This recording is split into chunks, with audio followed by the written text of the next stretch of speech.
मंजिल यूं ही नहीं मिलती, राही को एक जुनून सा दिल में जगाना पड़ता है।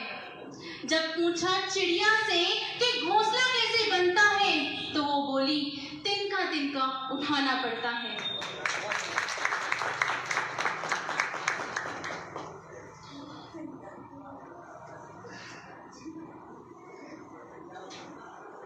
इसके उपरांत मैं अपने संस्थापक सर से अनुरोध करूंगी कि वे यहाँ आए और हम सबका मार्गदर्शन करें।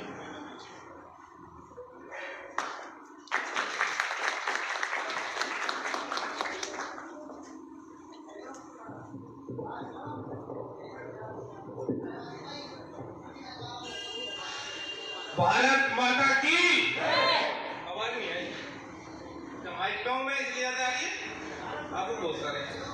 भारत माता की एनसीसी कैडेट छोटे से लग रहे हैं मुझे, तो कैसे मम्मी ने दूध नहीं पिलाया बेटा? भारत माता की भारत माता की लगा कुछ ऐसा कि शायद देशभक्त बैठे होंगे, परंतु शायद भूख लगे क्या हो गया। एक बार और भारत माता की जल्दी मुझसे ज्यादा है बस कम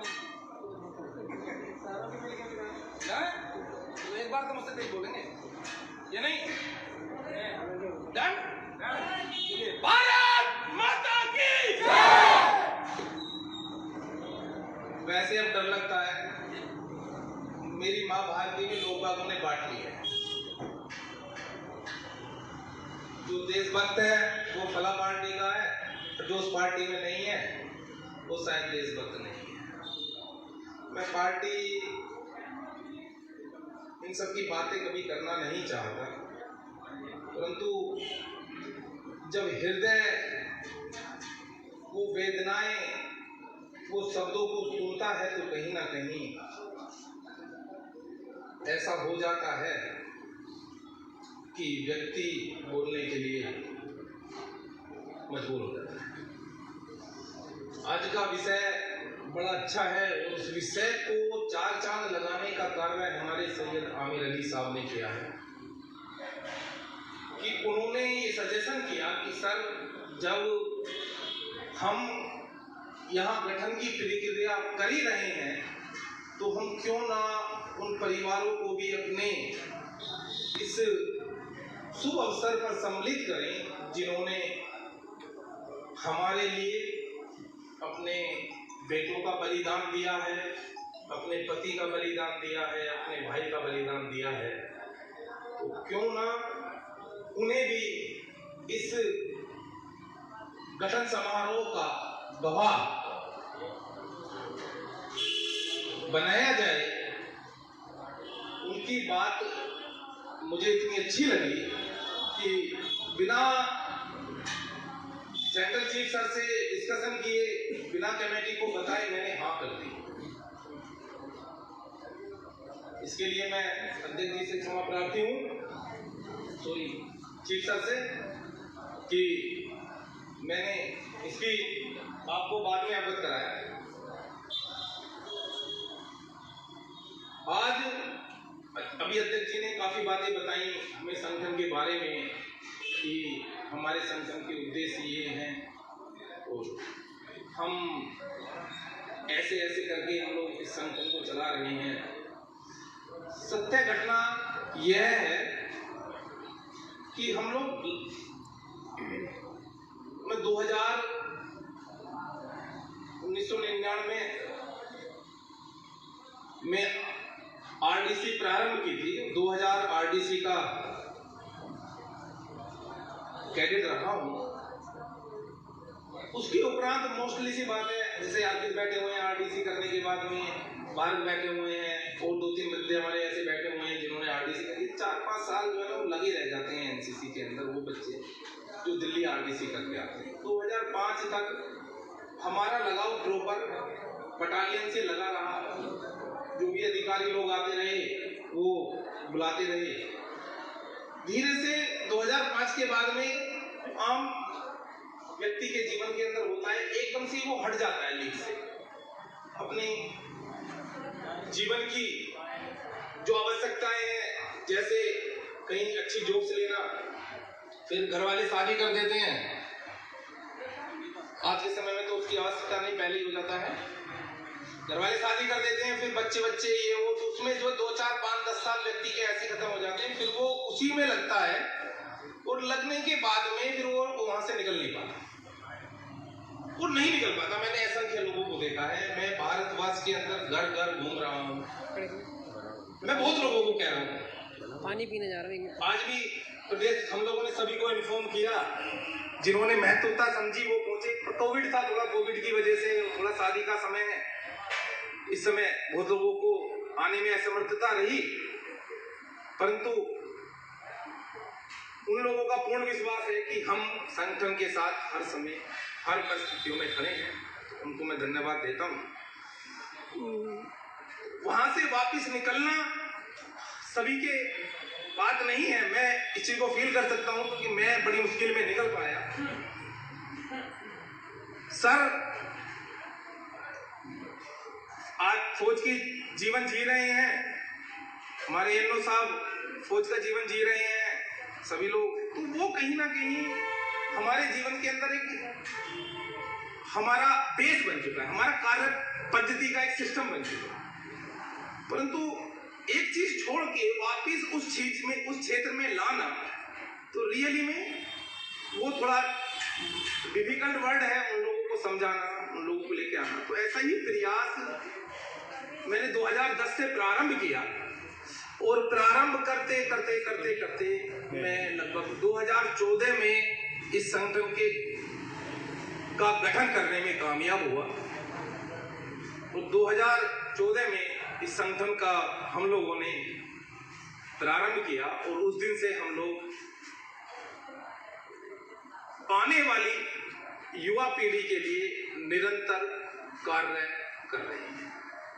2 कैलेंडर दोनों तरफ लगे हुए हैं कार्यक्रम के बीच में, वो हमारा वार्षिक कैलेंडर कार्यक्रम है और वार्षिक कैलेंडर कार्यक्रम के अंदर अगर आप लोग देख पाएंगे तो उसके अंदर हमने 12 के 12 महीनों को डिवाइड किया है और उसमें प्रोग्राम्स डाले हैं कुछ। इन प्रोग्राम्स के पीछे हमारा एक बहुत बड़ा उद्देश्य है कि मेरा एक एनसीसी कैडेट सफल क्यों नहीं हो पा रहा है, एक सबसे बड़ा पॉइंट प्रश्न है और उसको सफल करने के लिए हमें ऐसे क्या प्रयास करने चाहिए कि जिससे कि वो सफल हो जाए। इसमें हम लोगों ने सबसे पहला टारगेट किया, सबसे पहला हार्ट मारा, सबसे पहला हमारा पॉइंट था कि हम आइडियल्स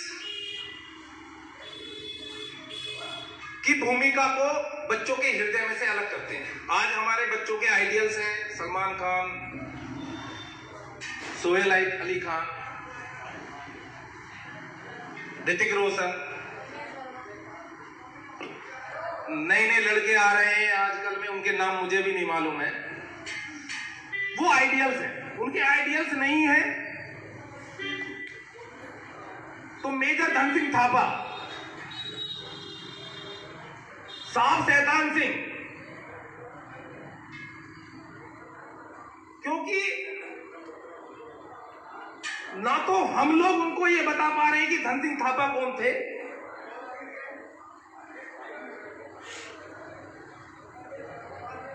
और ना कोई ऐसे लोग हैं जो भारतीय सेना के गौरवशाली इतिहास से इन्हें अवगत करा सके। ये मेरी गलती रही, मैंने अपनी गलती मानी, क्योंकि आरोप प्रत्यारोप लगाना तो बहुत आसान काम है। मैंने अपनी गलती मानी कि मैं अपने युवाओं को अगर मैं ही नहीं समझा पा रहा, मैं ही नहीं बता पा रहा कि मेजर सोमनाथ शर्मा कौन थे, अगर मैं ही फील्ड मार्शल करियप्पा के जीवन के बारे में अपने आने वाली युवा पीढ़ी को नहीं बता पा रहा, तो ये तो मेरी गलती है, इट्स माय फेलियर। मैंने एक्सेप्ट किया और सबसे पहले मैंने टारगेट किया कि युवाओं का आइडियल चेंज करना है। मुझे क्या चेंज करना है, और उसके लिए इतनी बड़ी टीम्स लगी। आज हम हर नगर लेवल पे काम कर रहे हैं और जहां काम नहीं हो पा रहा है वहां हम करा रहे हैं, कोशिश कर रहे हैं कि वहां पहुंचे, हम अपने लोगों को लेके उन्हें अवगत कराएं, उन्हें बताएं कि देश को अगर ये चाहते हैं कि वो इस विश्व में अपना विजयी पताका फहरा सके तो आपको इस देश के युवाओं के लिए कार्य करने पड़ेंगे। किन के लिए कार्य करने पड़ेंगे? देश के युवाओं को। देशों के युवाओं को नेता मत बनाइए, देश के युवाओं को लीडर्स बनाइए। और ये मेरे देश का दुर्भाग्य है कि मेरे देश का युवा, मेरे देश का बच्चा, मेरा देश का नागरिक नेता और लीडर के अंदर का डिफरेंस लगाने में आज तक असफल रहा है।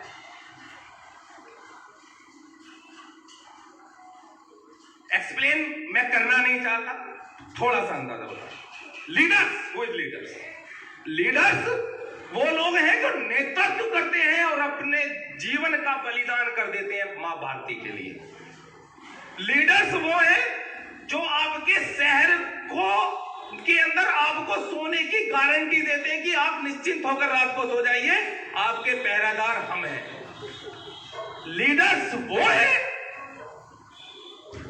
जो ये सुनिश्चित करते हैं कि आपको सड़क, नाली, जितनी भी व्यवस्थाएं हैं उन्हें मैं पूरा करा के दूंगा। लीडर्स सभासद, लीडर सांसद, लीडर विधायक नहीं है, लीडर प्रधानमंत्री नहीं है, लीडर्स ये लोग हैं। एक बिल को बनाने में एक टीम काम करती है, आईएएस की मुख्य सचिव की टीम काम करती है। उसको पास करने के लिए 4 लोग आ जाते हैं और आगे पास करते हैं और पूरे देश के अंदर एक बवंडर खड़ा करवा देते हैं कि मैंने ये बात पास करा दिया, मैंने ये बिल पास करा दिया, मैंने ये। इस सर्टिफिकेट को ले लूं और सर्टिफिकेट जो है ये मुझे नौकरी दिला देगा। ये सर्टिफिकेट जो है मुझे नौकरी दिला देगा और मैं नौकरी देके मैं सफल हो गया बस। उसके अंदर मैं की भावना, और उसकी मैं की भावना जो है उसको कहां तक परिवर्तन नहीं कर, उसको परिवर्तन नहीं करने देती एक गुरु की तपस्या। सोच रहे हो, एक गुरु की तपस्या लग रही है। टेनो साहब जो है पूरे साल एनसीसी कैडेट के पीछे पीछे हैं, आप ये सीख लो, आप ये कर लो, आप उस ज्ञान में चले जाओ, आप ये कर लो, ये उनकी तपस्या बच्चों को दिखाई नहीं देती। उसके बाद उस बटालियन की तपस्या दिखाई नहीं देती जहां के सीओ साहब से लेके और नीचे के व्योम तक जो सिर्फ बच्चों के लिए कार्य करते हैं। मात्र एक सर्टिफिकेट, मात्र एक लालसा उनके हृदय के ऊपर इतना बड़ा जोर देके आगे बढ़ जाती है कि वो उनकी तपस्या में भी विफल रहते हैं। उसका मुझे कारण बताऊंगा बेटा मैं। आज भी एनसीसी की सफलता की परसेंटेज ओनली 0.5% है। कितने परसेंट है? 95% फेल। इसका मतलब क्या है? क्या ये गुरु कोई अपने काम करने में कोई कसर छोड़ रहे हैं, सिखा नहीं रहे आपको? क्यों पूरे भारत के एनसीसी कैडेट से बोलना, 15 लाख एनसीसी कैडेट से बोलना चाहता हूं, भारतीय सेना से भी ज्यादा संख्या है। क्यों 15 लाख लोगों को में से 95% फेल हो जा रहे हैं? वो अव्यवस्थित है, बोलते हैं कि सर हमें तो नौकरी नहीं मिली, इस एनसीसी का क्या फायदा होगा?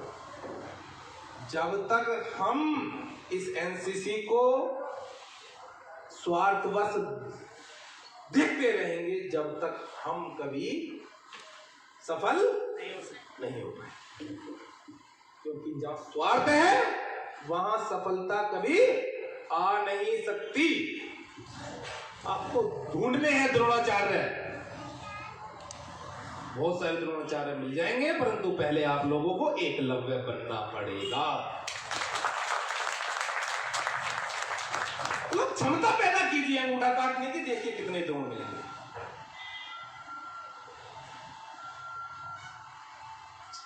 स्टार्ट कीजिए, आपको हर गली में द्रोण मिलेंगे। आपके एनो आपके लिए अपना जीवन समर्पण करेंगे। आपके उस्ताद जिन्होंने पूरी जीवन भारतीय सेना के अंदर सर्वस्व न्यौछावर किया है, सर्वस्व बलिदान करते हुए आए, अपनी शक्तियां लगाते हुए आएंगे, वो आपके अंदर करेगा। और मुझे तो गर्व है, मुझे तो गर्व है कि मैं भी उन लोगों से शिक्षित हूं जो मेरे रक्षक हैं। रक्षक जब गुरु बन जाएगा तो क्या कहलाएगा? बताइए, अगर रक्षक गुरु बन जाए तो क्या कहलाता है?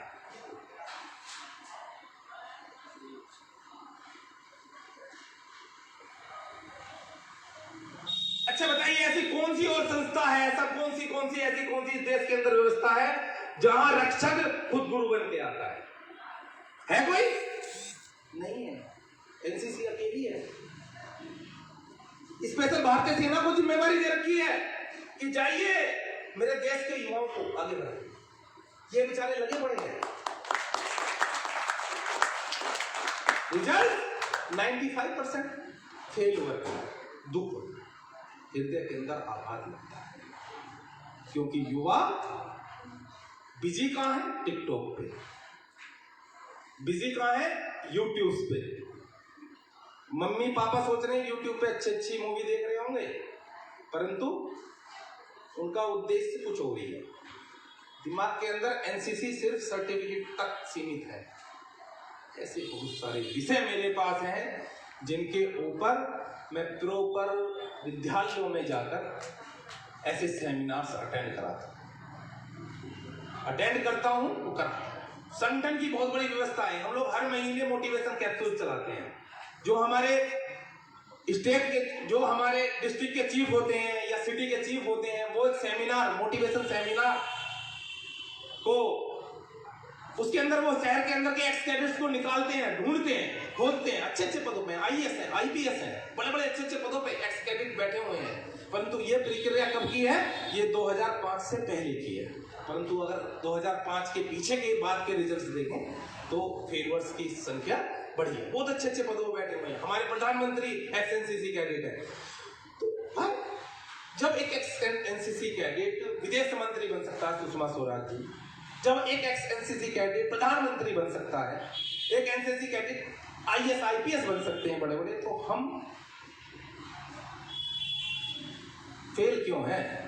ये एक बहुत बड़ा प्रश्नवाचक चिन्ह। उस प्रश्नवाचक चिन्ह को खत्म करने के लिए हम लोगों ने ये वार्षिक कैलेंडर प्रारंभ किया है, जिसमें हम बच्चों को मोटिवेशन के साथ साथ उनको लगातार इस देश की व्यवस्थाओं से अवगत करा रहे हैं, उन व्यवस्थाओं से उनको जागरूक करा रहे हैं, जिससे कि वो अपने जीवन के अंदर परिवर्तित हो जाए। एनसीसी प्रारंभ क्यों की गई, इसका उद्देश्य सभी को मालूम है, परंतु जो उद्देश्य मेरे समझ में आया था वो उद्देश्य से मैं आप थोड़ा सा आपको सभी लोगों को अवगत करा रहा हूँ। एनसीसी का मेनली उद्देश्य ये था कि देश को ऐसे शिक्षित ऑफिसर्स दे देना जिससे कि भारतीय सेना को कभी भी अधिकारियों की कमी महसूस ना हो, परंतु उसका पहरा जिस तरीके से गिरा है, उसका गिराव जिस तरीके से नीचे डाउन हुआ है, वो आज सोचनीय है, आज बिल्कुल सोचने का विषय है। और हम लोग उस विषय की तरफ सोच रहे हैं। मैंने आईएमए का कैंप किया है, इंडियन मिलिट्री एकेडमी देहरादून, जहां एक बच्चा सीडीएस या एसएसबी क्लियर करने के बाद में आईएमए पहुंचता है। तो ऐसा मुझे सौभाग्य मिला, उस समय ऐसे कैंप्स लगते थे कि मैं इंडियन मिलिट्री एकेडमी के साथ में एक कैंप किया, तो मैंने वहां देखा कि वहां जो अफसर्स बनाए जा रहे हैं, जो अफसर्स बन रहे हैं, तो उनको साहब लोग ही बनाने लग रहे हैं। मामी साहब आप लोग ही बना रहे हैं, और आप लोग ही यहाँ एनसीसी कैडेट्स को सिखा रहे हो, तो कहीं ना कहीं तो गड़बड़ है। और भारतीय सेना में उंगली नहीं उठा सकते, ये कभी गलत नहीं कर सकते। तो गलती कहां है? गलती हमारे, किसके अंदर है? गलती किसके अंदर है? हम नहीं बन पा रहे। हम कहीं ना कहीं अपने जीवन का मोटो निर्धारित नहीं कर पा रहे। हम कहीं ना कहीं अपने जीवन का टारगेट सेट नहीं कर पा रहे कि हमें करना क्या है। कोई बात ना, नाराज है ये कह रहा है कि जल्दी बंद कर दो, आगे का प्रोग्राम प्रारंभ कराना है। चलिए, आप लोगों ने बड़े ध्यान से हम लोगों को सुना और मेरी बात को मैं आप जो है कोशिश करना कि मेरी बात पे अमल भी करें और ढूंढ के लाइए, और एक्सक्रेडिट्स को, असंख्य एक्सक्रेडिट्स को ढूंढ के लाइए, जो अड़ोस में है, पड़ोस में है, इधर है, उधर है। उनको बोलिए कि जीवन जीना तो है ही यार, इस काम को तो सभी कर रहे हैं, व्यस्त कौन नहीं है, मैं भी व्यस्त हूं। आज मैं भी कल परसों मैंने महाराष्ट्र से फ्लाइट पकड़ी, उसके बाद मैं हापुड़ पहुंचा, और हापुड़ पहुंचने के बाद में मैं फिर आज यहां पहुंचा हूं। तो व्यस्त तो सब है, और बिना, अच्छी बात है, हम लोग व्यस्त रहेंगे तो हम कुछ कमा पाएंगे तो कुछ हम कर पाएंगे। अगर हमारी व्यस्तता ही नहीं रही, परंतु व्यस्तता के साथ में ये ध्यान रखना है कि देश भी हमारे लिए प्राथमिक है। ऐसे बहुत सारे, संदीप जी रात शादी में थे, इमरान भाई को इतना अर्जेंट काम था, भैया जी अपनी खुद की सिक्योरिटी चलाते हैं इमरान भाई, उनको खुद इतना अर्जेंट काम था, परंतु उन्होंने संगठन के नाम पे सारे का सारा जो है क्लोज किया, और नहीं, मुझे जो है यहाँ पहुंचना है। इवन हमारे अवनीश गोयल जी जो अभी तक कार्यकारी प्रदेश अध्यक्ष थे, और हमें ऐसे समय में साथ दिया जहां हमारे मेन पदाधिकारी स्वार्थवश हमें बीच में जो है स्वार्थ हावी हो गया, हो सकता है यार, सबके ऊपर बात है, इसमें तो स्वतंत्रता है, अली भाई और अर्पित भाई इसके गवाह हैं। ठीक है, उस समय हर प्रत्येक एनसीसी कैडेट्स के भविष्य को सुनिश्चित करेंगे, उनके भविष्य को चमकाएंगे, और इस युवा पीढ़ी को इतना आगे बढ़ाएंगे कि मेरे देश के अंदर अगर आइडियल्स हो तो भारतीय सेना के वो वीर जवान हो, अगर शक्तियां हो तो सिर्फ भारतीय सेना हो, और हमारे हृदय में अगर किसी को स्थान मिलना हो तो भारतीय सेना को मिलना हो। इससे बड़ा सौभाग्य हमारे लिए कुछ नहीं हो सकता। कुछ लोग मुझे बोल देते हैं कि पंकज भैया आप जो है भारतीय सेना के सामने सभी को छोटा कर देते हो। हृदय के अंदर भावनाएं कहीं ना कहीं आ जाती हैं, तो मैंने सिर्फ उनको एक बार उत्तर दिया है कि जो मां अपने बेटे को सेना के अंदर भेजती है, और एक मां के लिए जो बलिदान हो सकता है, अगर ऐसा कार्य आम लोग करना प्रारंभ कर दे तो शायद आप लोगों को भारतीय सेना से ऊपर आंका जा सकता है। जब भी क्या है, शायद, परंतु ये असंभव है। एक आम नागरिक, क्षमा चाहूंगा सब, अगर कोई आम नागरिक बैठे हुए हो एनसीसी कैडेट्स के सिवा, या आम नागरिक को बड़ा हृदय के ऊपर पत्थर रखना पड़ता है जब भारतीय सेना के अंदर भेज देते हैं। जब उसका बेटा कश्मीर में जाके बोलता है कि मैं एक आतंकवादी के लिए, टारगेट के लिए निकल गया, तो माँ, वो पत्नी, वो बहन, वो भाई, उस रात मैं कह सकता हूं सो नहीं पाते। उस दिन वो खाना नहीं खा पाते, क्योंकि मैंने भी प्रेम किया, मेरे भी भाई लोग वहां हैं, तो जब मैं नहीं कर पाता, मेरे तो भाई है, तो वो माँ कैसे कर जाएगी, वो माँ कैसे खाना खा लेगी पूरे दिन, उसको कैसे नींद आ जाएगी। जिसको पता हो कि यार पता नहीं कितनी देर बाद अच्छी भी खबर आ सकती है और खराब भी खबर आ सकती है। हर फोन की घंटी पे मैंने बेचैनियां देखी, हर फोन की घंटी पे मैंने बेचैनियां देखी हैं। कमरे में चक्कर काट रही है माँ, अरे मम्मी सो जाओ, बोली वो वहां गया हुआ है, अरे गया है वो अपनी ड्यूटी निभा रहा है। हम भी थोड़ा सा बोल देते हैं, गया है ड्यूटी निभा रहा है अपनी ड्यूटी में, जो होगा सबके लिए स्वीकार होगा। वो अपनी ड्यूटी निभा रहा है, उसको निभाने दो, उसको कहीं कच्चा मत पड़ने दो, कहीं वो ऐसा ना हो कि तुम्हारे मुंह में आके वो कच्चा पड़ जाए। बोली वो मैंने दूध नहीं पिया। मेरा बेटा अगर खड़ा हो गया तो कुछ ना कुछ करके ही आएगा, कुछ ना कुछ करके आएगा। तो इसलिए 200 बार नमन है भारतीय सेना को, 100 बार नमन है उस माँ को, 100 बार नमन है उस पिता को, 100 बार नमन है उन भाई और बहनों को जो अपने लाल को भारतीय सेना के अंदर हमारी रक्षा करें। चलिए धन्यवाद। मेरी आदत गंदी है, लोग बात कहते हैं कि पंकज भैया को माइक दे दो, फिर वो जो है माइक नहीं छोड़ते। अब आगे की प्रक्रिया के लिए मैं अपनी छोटी बहन वर्षा को बुलाता हूँ, और अनिल जी आप मार्गदर्शन दें कि कैसे कैसे सभी का सम्मान कराना है, और सभी का सम्मान कराएं और सभी से कराएं, सभी को व्यवस्थित तरीके से ससम्मान उनको यहाँ बुलाया जाए, और उसके बाद जो है सभी का सम्मान करें। ये बीओसी के लिए बहुत बड़ी गर्व की बात है। और हम लोग एक काम और करते हैं, ये इन बच्चों से मैं थोड़ा सा बोलूँगा, 1-2 मिनट। हाँ बेटा, एनसीसी कैडेट्स प्लीज अटेंशन। एक चीज़ और करते हैं हम लोग एक काम करते हैं, बैठ जाइए सुन लीजिए। हम लोगों की एक प्रावधान है, आपके ऊपर प्रेशर नहीं है कि आप हमें से जुड़े या नहीं जुड़े, वो हम किसी को प्रेशर नहीं देते, परंतु हमारे जो गुरु लोग आते हैं, आप लोग जो है, हम लोग उनको जब विदा होते हैं ना 2 साल बाद जब वो जाते हैं, तो हम सम्मान विदा कराते हैं। आप हमारी वेबसाइट पे देखेंगे तो उसमें मिलेगा। तो आपके घर में आए हुए लोग हैं ये लोग, अपने कोई हरियाणा से हैं, कोई राजस्थान से हैं, कोई कहीं से हैं, कोई कहीं से, वो आपके परिवार में आए ना, तो हमारे यहाँ से मेहमान कैसा जाता है, हमारी संस्कृति कैसे कैसे भेजती है मेहमान को, सम्मान भेजती है ना। तो जब ये लोग वापस जाएं तो प्रण लीजिए आप लोग कि उन्हें सम्मान विदा करें,